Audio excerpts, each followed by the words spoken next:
হে আল্লাহ, তুমি মহিলা বাসের মা বোনদের হেফাজত করো। পাইলটকে সঠিক টাইমে সঠিক গিয়ার দেওয়ার তৌফিক দিও আল্লাহ। সামনে বিপদ দেখলে যাতে সাথে সাথে ব্রেক করতে পারে। সবচেয়ে বড় কথা আল্লাহ, ডাইনে বামে যাওয়ার আগে ইন্ডিকেটর দেওয়ার তৌফিক দিয়ে দিও আল্লাহ। আমিন।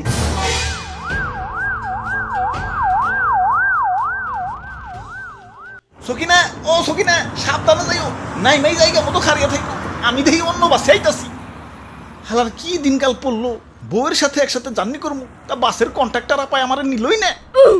আমারে দেখে কি লুচ্চা মনে হয়? আরে আমার সাথে তো বউ আছে, লুচ্চামি করার আগে বউই তো আমারে পিটিয়া মাইরা ফেলাইবো। তোমাকে তো উল্টা আমার আরো বাঁচান লাগবো না। আমারে নিবা না, চিনলা না আমারে। যাই তাড়াতাড়ি অন্য বাসে যাই গে, দেরি করলে আবার বউরে হারিয়ে ফেলাম।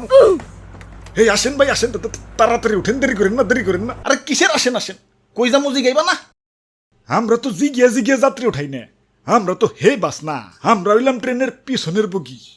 আগের বগি জেনে যাইবো, আমরাও হেনে যাবো।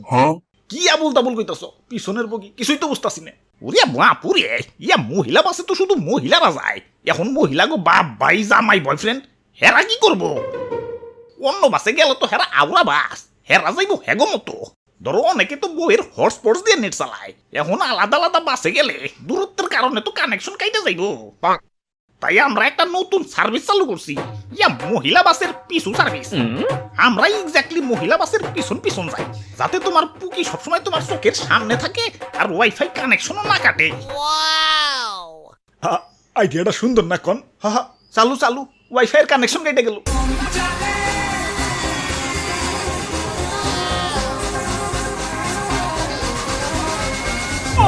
সবাই মোনাজাত ধরো। হ্যাঁ মোনাজাত? বাসের মধ্যে হঠাৎ করে কিসের মোনাজাত? ইয়া বাপুরে, ইয়া সামনে বাস চালাইতেছে কেরা কেরা আবার? ও ওমেন, ইয়া পুকি বাসে নিজের মহিলাকে উঠিয়ে দিয়ে যারা এই বাসে উঠছে তাদের সবার হাতে একটা করে তসবি দিছি, যাতে আল্লাহ আল্লাহ করতে পারে। ওমন তো চাই না, কারণ পাইলট তো মহিলা। হে আল্লাহ, তুমি মহিলা বাসের মা বোনদের হেফাজত করো। পাইলটকে সঠিক টাইমে সঠিক গিয়ার দেওয়ার তৌফিক দিও আল্লাহ। সামনে বিপদ দেখলে যাতে সাথে সাথে ব্রেক করতে পারে। সবচেয়ে বড় কথা আল্লাহ, ডাইনে বামে যাওয়ার আগে ইন্ডিকেটর দেওয়ার তৌফিক দিয়ে দিও আল্লাহ। আমিন।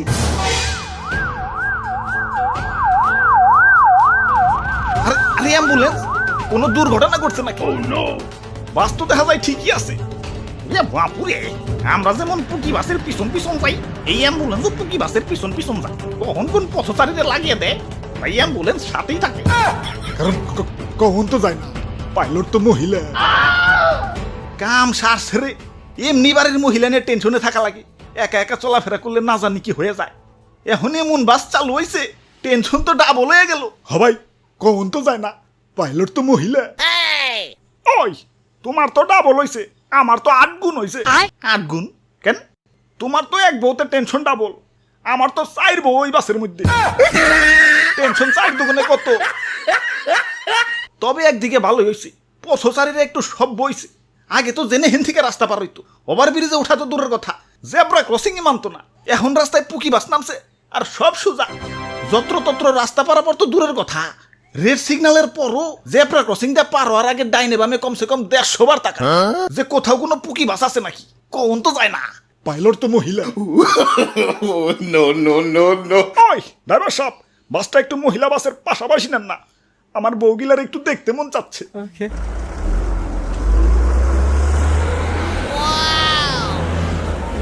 আরে বাসে ওটা কি চলবার লাগছে? স্টার জলসা। আরে আরে ড্রাইভার কো? আস্তাগফিরুল্লাহ, হাওলা ওয়ালা কুওয়াতা ইল্লা বিল্লাহ। আরে ড্রাইভার সাহেব কো?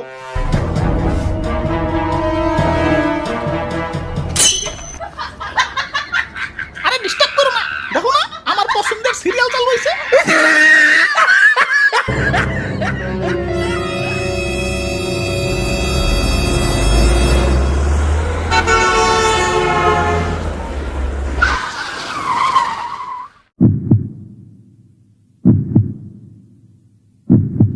হাই হাই রে, আল্লাহ বাঁচাইছে। হবাই, কোম্পানি আমারে অটো ব্রেক সিস্টেম চালু করে দিছে, কারণ গাড়ির কোম্পানিও বসছে। কখন তো যায় না, পাইলট তো মহিলা